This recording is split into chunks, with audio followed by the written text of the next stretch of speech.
Salut à tous et bienvenue pour cette nouvelle vidéo consacrée au dimensionnement des voiles parapace alternés. Dans cette vidéo, nous dimensionnerons un voile parapace sur 2 niveaux de sous-sol à l'aide du programme de calcul spécialement conçu à cet effet.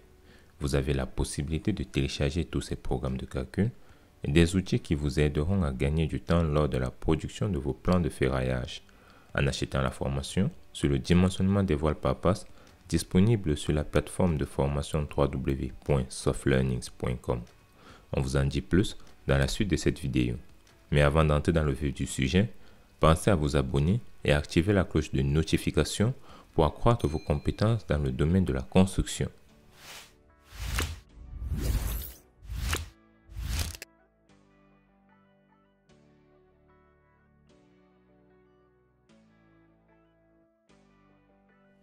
Nous avons vu dans les vidéos précédentes comment faire pour dimensionner des voiles parapace.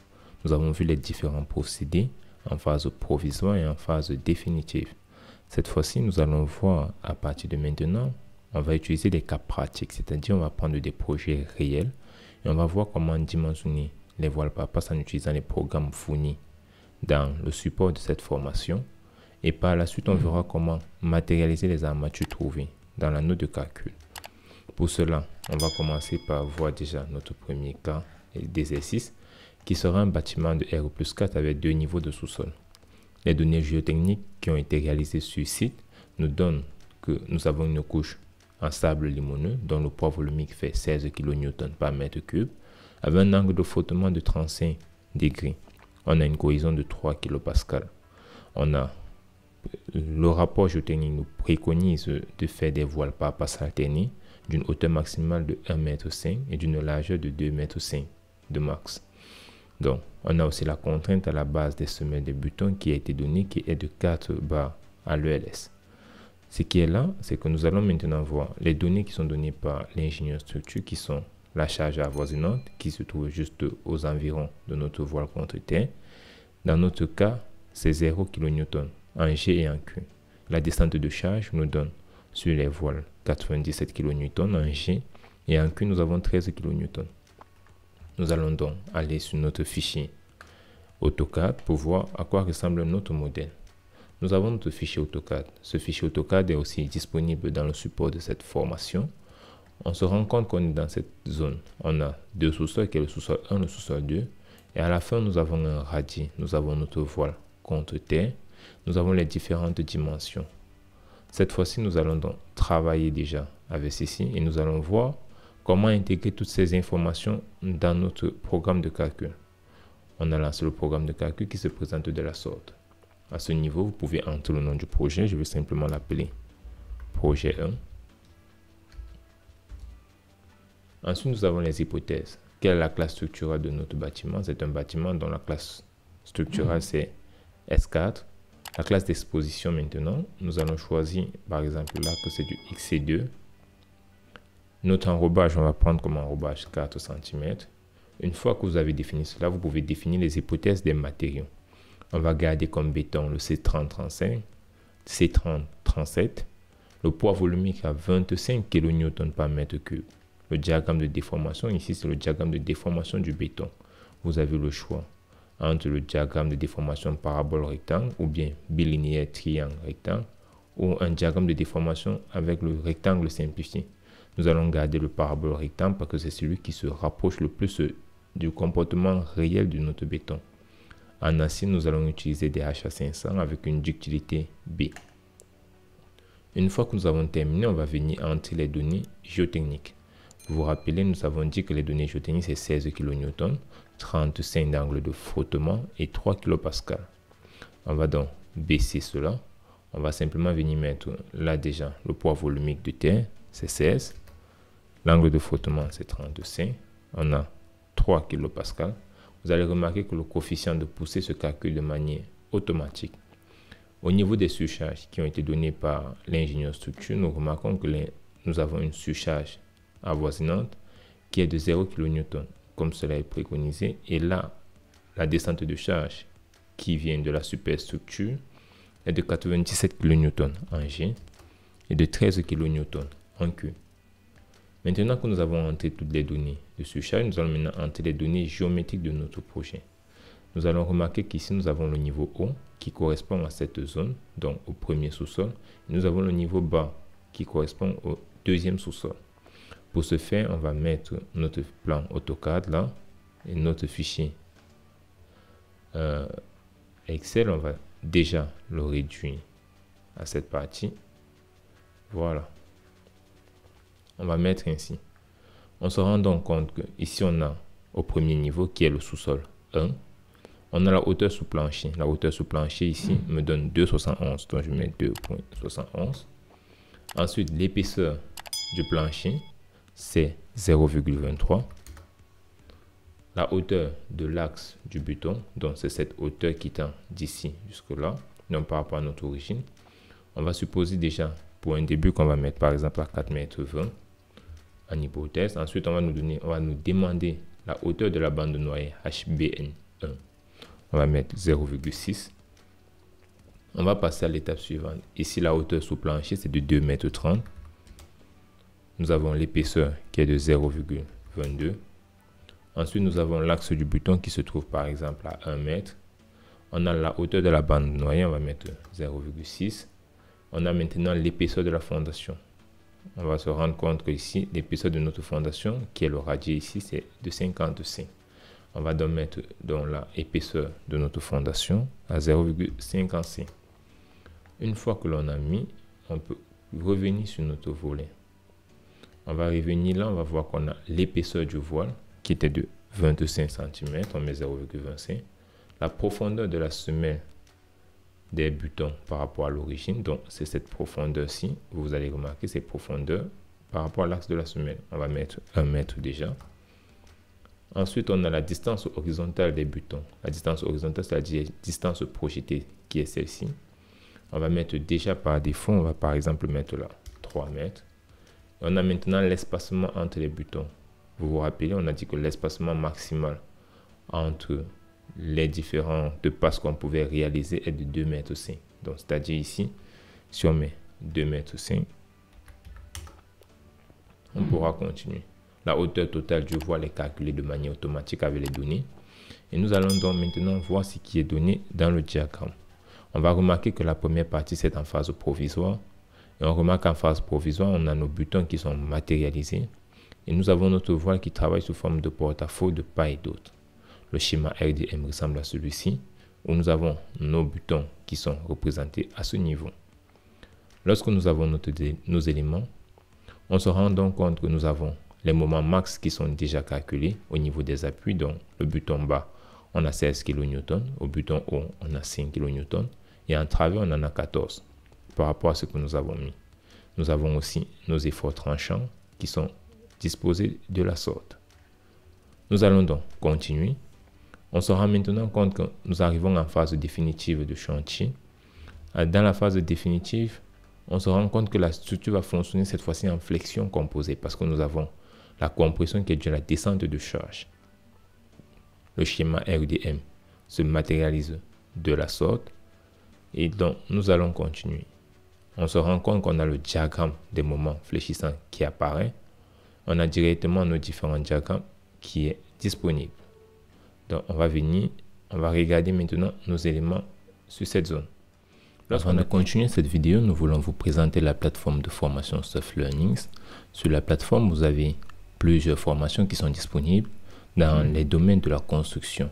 Vous avez des formations en géotechnique, sur le dimensionnement des chaussées, sur Civil 3D, sur Revit. Si vous avez une formation qui vous intéresse, vous pouvez simplement cliquer sur Ajouter au panier afin que cette formation soit ajoutée dans votre panier. Et si vous souhaitez avoir plus de détails sur une formation, vous pouvez cliquer sur Voir plus afin d'accéder aux détails ou au contenu de la formation. Vous avez à ce niveau le contenu de la formation qui vous montre tous les cours disponibles dans la formation.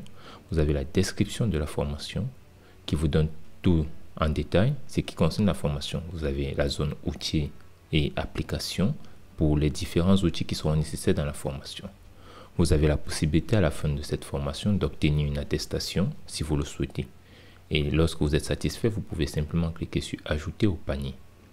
Une fois que votre formation est ajoutée au panier, vous pouvez aller dans votre panier afin de régler votre facture. Pour cela, vous allez avoir toutes les formations que vous avez prises. Et là, vous allez cocher simplement accepter les conditions générales. On va procéder au paiement. Une fois que vous procédez au paiement, vous avez plusieurs options qui sont disponibles. Vous avez la possibilité d'avoir une option de 3 mois, de 6 mois ou de 12 mois, en vous montrant les économies que vous pourriez faire. Vous avez aussi la possibilité de payer soit par carte, si vous possédez une carte, ou si vous êtes en Afrique et que vous ne possédez pas de carte, vous pouvez payer par votre compte mobile directement. Lorsqu'on a terminé et qu'on a toutes nos différentes valeurs, il est maintenant question pour nous de choisir les armatures que nous allons disposer dans notre voile par passe. Dans la face extérieure, c'est-à-dire la face qui est directement en contact avec la terre du voile, c'est cette partie. La partie intérieure, c'est cette colonne. Vous allez remarquer que le voile, c'est tout ce qui concerne cette zone. On va remarquer que le truc de base qui a été choisi, le type de ferraillage, c'est des trilles soudées plus des barres. Par exemple, là, on a le choix sur plusieurs types. On peut choisir d'utiliser simplement des trilles soudées ou on peut choisir d'utiliser des trilles soudées et des barres. Donc, là, on va regarder notre section théorique. La section théorique qui est nécessaire est de 1,84 cm² par mètre linéaire. En section pratique, on a besoin de 5,35. Pareil, si on revient de ce côté, on va voir qu'en section théorique, on a besoin, dans la partie théorique, section provisoire théorique, on a 1,59 cm². En section pratique, on n'a pas besoin d'armature. En section définitive, dans la phase définitive déjà. On va donc commencer par dimensionner déjà. L'objectif ici, c'est de mettre des quantités d'armature qui nous permettra aussi bien de valider en section théorique qu'en section pratique. Comment faire cela? On va déjà choisir, par exemple, comme vous dites, des trilles soudées. Ici, on va choisir nos types de trilles soudées. On va par exemple prendre du ST50. Et on va dire, ici, puisqu'on a choisi des trilles soudées, il n'y aura pas de HA. On va mettre ici 0,01 pour que ça nous fasse 0. Et on se rend compte que lorsqu'on prend du ST50, on a comme section, la section pratique c'est 5,03 qui est inférieur à 5,58. Donc ceci veut dire que on pourra changer, peut-être prendre du ST60 qui est du 6,36. Donc là, nous allons par exemple garder en face extérieure du ST60. On va garder du ST60 en face extérieure. Par contre, nous allons revenir maintenant en face intérieure. On va se dire qu'on veut garder aussi des trilles soudées simplement. Et là, lorsqu'on veut prendre nos trilles soudées, on va dire qu'on va garder du ST35. Et dans notre partie assis, on va choisir aucun pour mettre comme espacement 0,01 pour que ça puisse nous écrire 0 cm². Nous avons donc 3,85 en face intérieure et en face extérieure, nous avons du ST60 et en face intérieure du ST35. Nous allons donc venir maintenant dans le sens horizontal parce qu'il faudrait aussi se rassurer que dans le sens horizontal, on remplit les conditions. Nous remarquons que la section théorique non porteuse, ça fait 1,39 et la section pratique, c'est 2,54. Pareil, nous remarquons que nous avons rempli les conditions. À ce niveau, on peut déjà retirer par exemple les armatures que nous avons mis. On met 0,01. Et là, on se rend compte qu'on a mis du ST35 qui nous donne 1,28 dans le sens non porteur et qui remplit carrément les conditions. Voilà pourquoi nous avons donc le choix final qui nous fait comprendre qu'on a besoin du ST60 en treillis soudé pour mettre en face extérieure et en face intérieure, nous avons besoin du ST35 pour disposer. Nous allons maintenant venir au niveau de nos bandes noyées. On va prendre la bande noyée haute qui est celle-ci. On va se rendre compte que la section théorique dont on a besoin, c'est de 0,83 cm². Et en section pratique, on a simplement besoin ici, en face intérieure, autant pour moi, en face intérieure, on a besoin de 83 cm² comme section théorique.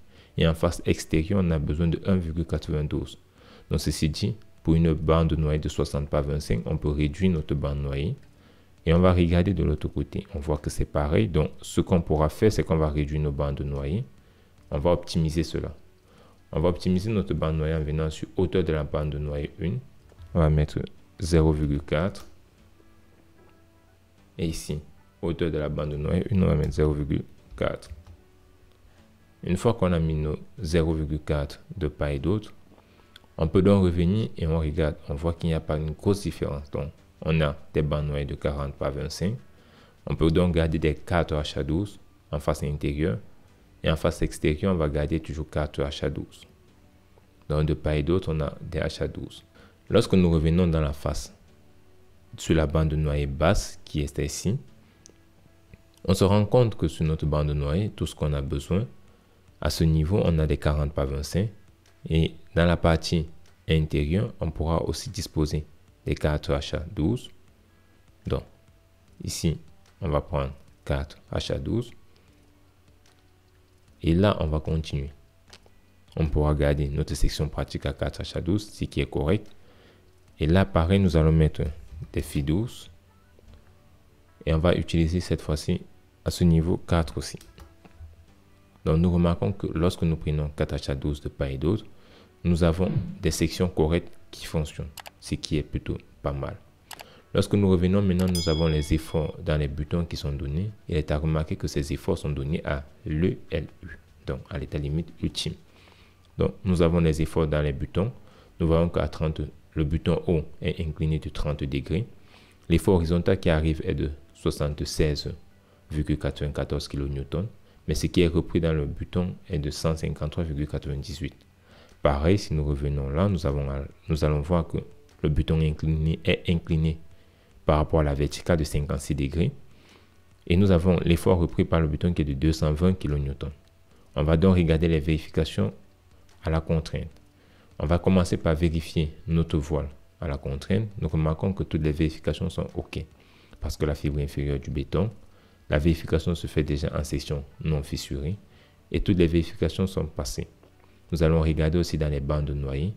Nous remarquons que toutes les vérifications sont correctes.